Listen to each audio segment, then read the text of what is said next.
who asked, e-commerce, are website builders bad for SEO?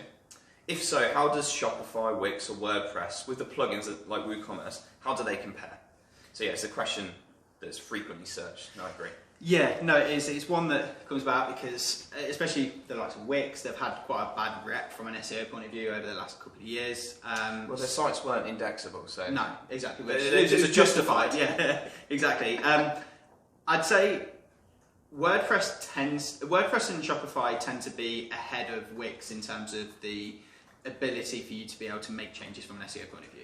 Now, Wix does allow you to do the basics, and the basics that we've just talked about, titles, meta descriptions, headings, that sort of stuff, and some URL bits, but they're quite limited as to what you can do on a more advanced element.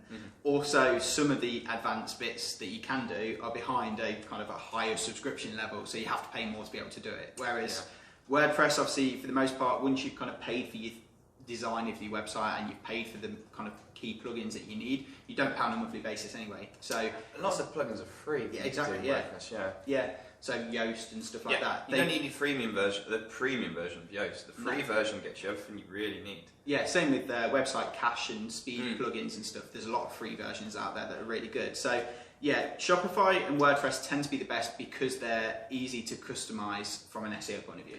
Yeah, like one thing to add, I see a lot of issues with Shopify websites is having the correct category structure. So, let's say you've got what we call a top level category. So you sell shoes. So you might have a category that's called shoes. And then within that, you've got your level 2 categories, which would be men's shoes and women's shoes. And then within each of those, you might have level 3 categories, which is like men's red shoes, men's blue shoes, men's purple shoes, whatever they might be. How people typically set them up in Shopify is they'll set them up as a top collection page and then create the others as childs within them. But what that creates is like a little filter down the left where you tick men's and then you tick the colour. And that creates these query string URLs that Google can't index very well. So what you need to do is you need to set them up as individual collection pages, which is a bit more difficult to do, and it's not the default way of doing it in Shopify. And you need to from an SEO point of view. So I would say that's a bit of a tricky thing that I see a lot of Shopify sites getting wrong. So although it can be overcome, it's not as intuitive to do. Whereas something like a WordPress or WooCommerce, it's the default, right? Yeah, exactly. I'd say in order of kind of ranking, WordPress tends to be the best because it's it's most widely used as well, which means that the support in terms of plugins to allow you to do this complex stuff, there's a lot there.